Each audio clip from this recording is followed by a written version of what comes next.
What's going on, everybody? My name is Mr. Leong, and welcome back to another video in the Startup Starter Kit, back on my channel called Business Basics.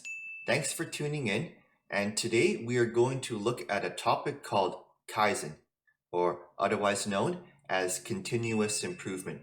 Now, there are a few ways to improve your business's efficiency and quality.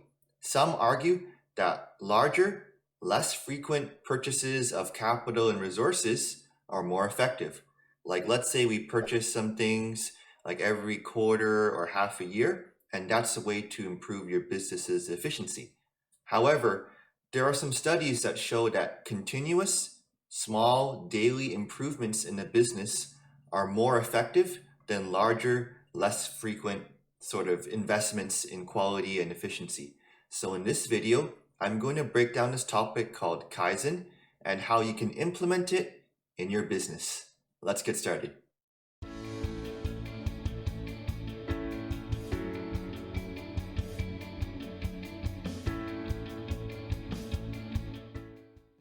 Alright, let's begin, and thanks again for checking out the video. If you haven't done so already, I would appreciate it if you subscribe to the channel so that you can be notified of some future business content that I'm going to post. Now, continuous improvement is kind of like the story of the tortoise and the hare. In the end, the tortoise, moving at a slower but more predictable pace, kind of beats out the hare, who is moving at a little bit of a faster pace, but a little bit unpredictable, kind of pausing. And this idea of continuous improvement matches the story. As you can see here, Kaizen is more about many small, rapid improvements, improving on a daily basis, a weekly basis, and there's more collaboration. There's more meetings with management and even the employees. Everybody's involved in trying to think about ways to improve the business. But this is done on a more frequent basis, whereas these few large, slow improvements often create inefficiencies because implementing technology or trying to think about ways to improve the business on a larger scale is often more disruptive. So as you can see, comparing these two ways of improving the business, Kaizen wins out because it's much more effective at thinking about ways to improve the business as a whole. Oftentimes, these larger improvements can create significant inefficiencies and slow down production. So when you think about your small business, think about ways to improve the business every day. The longer you're in business, the more knowledge you should have of your business, and you should be consistently building upon yesterday's knowledge. So compared to last week, how are you better? Are you more efficient? Is the quality better? Or do you have a much more broader knowledge base of the products that you are selling to your customers? Continuous improvement seeks to improve the business step by step in smaller increments, but more frequent increments. And continuous improvement is a process. When you slowly improve the business and reflect more frequently, this is often seen as more effective compared to the sudden, infrequent, large investments in trying to improve the business. Now, why should you care about this topic? Waste, first and foremost, is a bad thing. And in terms of production, we want to reduce the following things: overproduction, inventory, movement, waiting for things to be produced, transportation, overprocessing, and defects. Now, in terms of waste, you have to think about creative ways to reduce these things. Overproduction is bad. If we produce too much and we don't meet the necessary demand, what's going to happen is that we're going to produce all these extra sort of inventory, and then we have to sell them at a lower price because we produce too much, and this is going to result in more costs. And if you want to learn more about inventory, you can check out my video.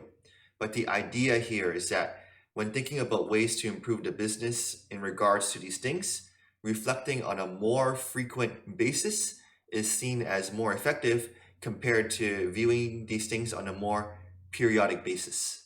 So when you look at improving your business's efficiency, you can look at muda, muri, and mura, the 7 types of waste that I just talked about.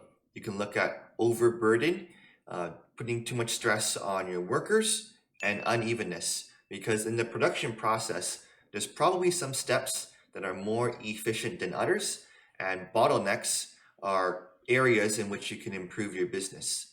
So, continuous improvement and more frequent reflection for your business is much more effective than thinking about these things kind of every half year or even every 2 years. Thinking about improving the business on a more rapid, more frequent basis is much more effective for your business. So Kaizen is a business strategy where employees at all levels of the company work together to improve the business on a regular basis. So if you run a restaurant or a bakery, bakers, even the cashiers, the managers, everybody's involved in trying to improve the business. In fact, when this idea was first implemented, workers had two jobs. Workers had to do the job as requested, from the job description. And the second one was to think about ways to improve the business. All employees are engaged, and you implement not only a philosophy, but a culture of sharing, improvements, and learning. Everybody's a stakeholder in improving the business. Now, the history of Kaizen came about in the 1950s by Toyota as part of the Toyota production system. So this idea, I'm not going to go into too much detail, started in Japan and then kind of made its way over to the US and Canada. By reducing waste and entrusting employees to provide suggestions as a team, a collaborative effort, this helped to increase growth for the company. And now it's important to note that increasing growth and efficiency is good, but you can't do it at the expense of quality, which is why they also had quality circles. And quality remains at the heart of Kaizen because they had quality circles at the factories to meet and discuss any problems that they noticed. So everybody involved in the production process was a stakeholder and had to think about ways to improve efficiency for the business. Now, these quality circles included everybody from the managers to even the assembly workers at the bottom of the production process.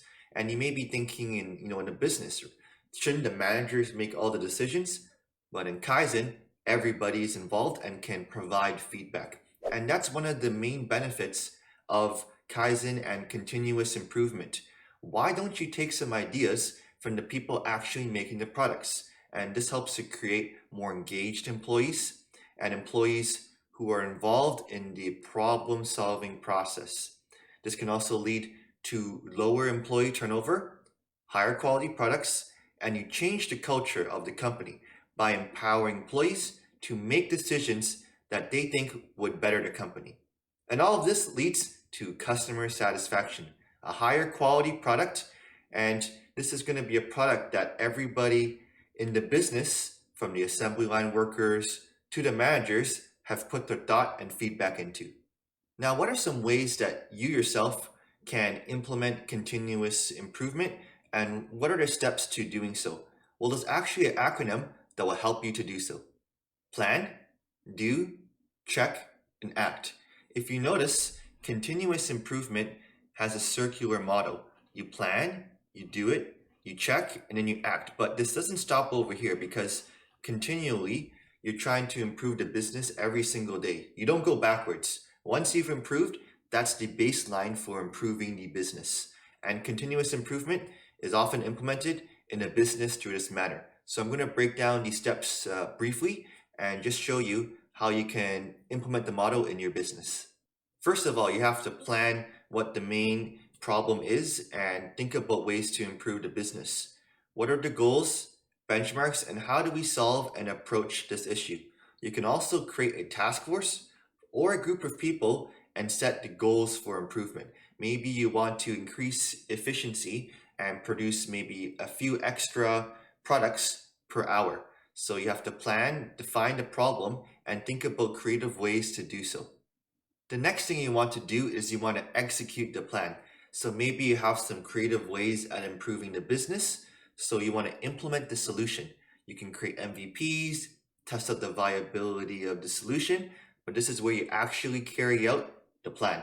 You also want to document whether the suggestions were helpful, what worked, what didn't, and then you move on to the next step when you reflect on the process. But this stage is all about the actual doing of the plan that you created in the first step. So kind of like a science fair project, maybe you'll have some ideas for improvement after the whole process has been completed. So now you have some concrete suggestions and you can evaluate what went well and what didn't go so well. And then if things didn't go as planned, you can go back to the drawing board, go back to the planning process and try to understand why some things didn't happen the way that it did. So if you're trying to think about improving the efficiency of your business, trying to produce more t-shirts or more products, and then all of a sudden you produce less. So you can go back and try to figure out why that happened and how this has an effect on your production process. And finally, once you have some concrete suggestions that have been tested out and can actually be of a benefit to your business, you can actually implement it in your business and embed it in your operational guide. And this is what you're actually going to do from now on. Make the improvements your status quo. And with continuous improvement, there's no going back. Once you've improved the business, that's your baseline for the next stage of your continuous process. So as you can see, every day or weekly, smaller steps of improving the business can compound from a marginal basis to significant impacts for the business. Smaller, more frequent improvements are much more effective than kind of larger, sort of less frequent periodic improvements. Now, Kaizen is not going to work for every business. There are some businesses that thrive on more of an autocratic leadership, and I'll do some videos on autocratic leadership. But the idea here is that for most businesses, it's going to be effective. However, if it's not implemented correctly or not pursued correctly, Kaizen may not work out for every business.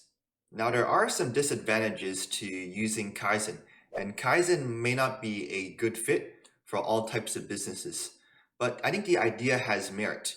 Efficiency is a process of continuous improvement, and hands-on employees can identify problems that need fixing. Obviously, this wouldn't be a good fit for businesses that thrive on like one person making a decision, autocratic leadership. But the idea that management involving workers in the decision-making process, I think is quite effective because the workers' connection to the business is strengthened. Problems can be solved more efficiently by involving the people that actually make the products. And I think that this just overall strengthens the workers' connection to the business because they feel a stronger ownership to the products that they're making. When they feel that their ideas are being heard and that their feedback can be used to implement a stronger solution, more efficient and more effective for the business, I think this just has so many benefits for the business as a whole. And that's Kaizen. Continuous improvement has significant benefits for the business. I hope you enjoyed this video. Thanks for watching. If you enjoyed this video, I would appreciate it if you like, but also subscribe to my YouTube channel for some more business basics content. Thanks for watching, and I hope to see you in some more videos that I post. Take care and have a great day.